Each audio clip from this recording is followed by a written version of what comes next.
Hi everyone, the last video I made was halfway through modifying my Mark 1 Mega Drive. It's the only one I have left, so this one is my personal one. I used to have stacks of them.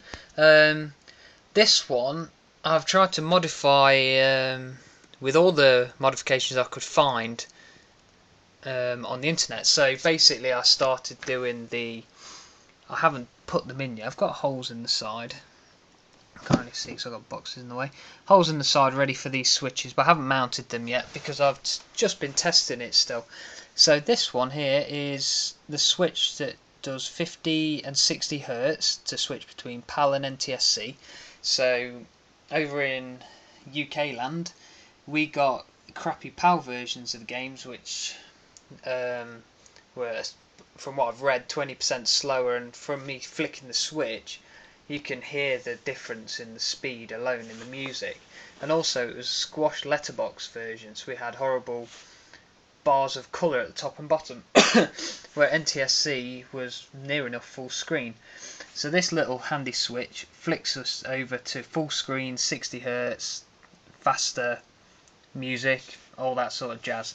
And this extra long one over here is English and Japanese switch. So this is your basic modification for Mega Drives to do 50 and 60 Hertz in the language, so you can switch between Streets of Rage and Bare Knuckle, which is in my other video when I was still working on this. I've widened the slots on there, it's not too obvious, which is quite good, so it still looks fairly stock. On the back you can just see, it's going to be a bit dark, is my composite video, left and right audio in stereo because it's a Model 1, S video, and this is my Scart RGB cable leading all the way up to the TV past the other consoles. So what I've done, I've tested it just with, also this little switch you can just about see is the overclock switch where I've made it switchable between stock 7 MHz and 10 MHz, which is the overclock. That switch goes between the two, and this light goes either green, it's at the minute is green for stock, and red for overclock, which I will probably switch around so that it's more like it should be, green being go for overclock. So what I've been doing as well is checking the modifications with my Mark 1 Mega CD. So I thought I'd show you what happens if you have some of these turned on. So that's the language one. It seemed that the Mega CD didn't like it. Here we go. If you can see that, because it's an unmodified Mega CD, it doesn't like it if you've switched between the languages on your Mega Drive, so it needs to be on English. Let's see, I think it doesn't like, there we go.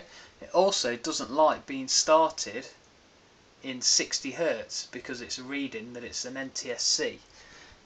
So again, it needs to be started in full PAL mode. As you can see, there's my green light that's showing that it's in standard mode at the minute. So flick that over, back on, and here we go. It boots up. So with your modifications and to run it on a Mega CD, it needs to be started in full PAL mode. Right, so this is what happens when switched it over, light will go red. This is what happens when you run it in overclock mode. Nothing, it stalls on boot. So one of the reasons I've done this overclock with the switch is so it can still play. It's still compatible with the Mega CD and 32X, but you can't run it overclocked. But it means that this Mega Drive can still be used with all the other accessories, which is quite good really. So flick it on, it's back in. There we go, 7 MHz. And also, because I've made this cable with stereo, is it RCA? I'm not sure. It's stereo audio jacks. It is now taking CD audio from the Mega CD. So if we start it, you should hopefully be able to see how sharp the image is. It's not really gonna. My camera's a bit poo, but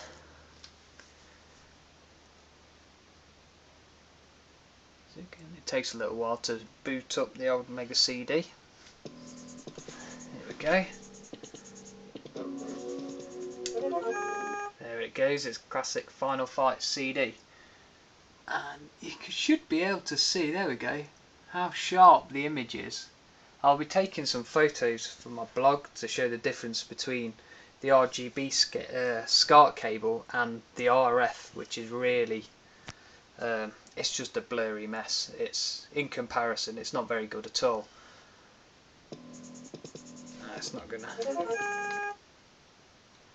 Right, so to get the Mega CD to work, it needs to be, the Mega Drive needs to be in full-on PAL mode to get it to go past. You can kind of see how sharp it is. I love this game. Right, click on Cody. So once you've got the Mega CD up and running past its kind of its little startup bit, you can see this is the PAL version with the letterbox in. If I flick it, give it a sec, there we go. Now it's running in 60 Hz, nearly full screen. The music doesn't change speed though on the CD version because it's running off the CD. So, but there you go. That's it running. You can kind of see how sharp it is. It's comparable really to my Super Gun and the arcade games I have. So let's switch him off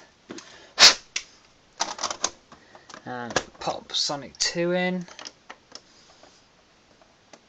Let's see if it'll run in overclock mode. Here we go, start it up.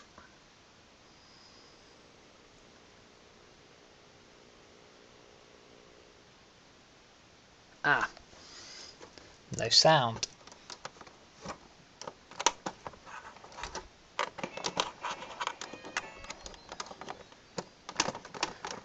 Because it needs to be switched over. Here we go, so this is running Ntsc. I'll quieten down so you can hear the difference in music.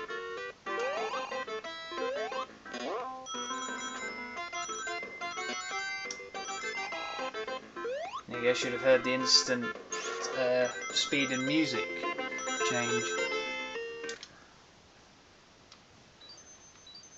Wow, this is quite a long video, sorry about that. There you go. You can see how good the quality the RGB Scart cable is.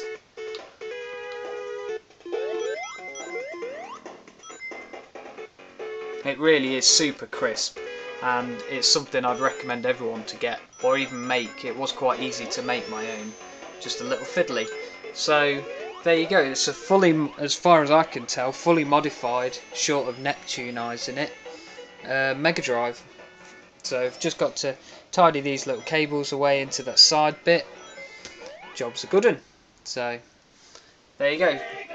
I recommend making the cable at least if you're not going to do any other mods, because it just near enough HDs your Mega Drive. So okay, see you later.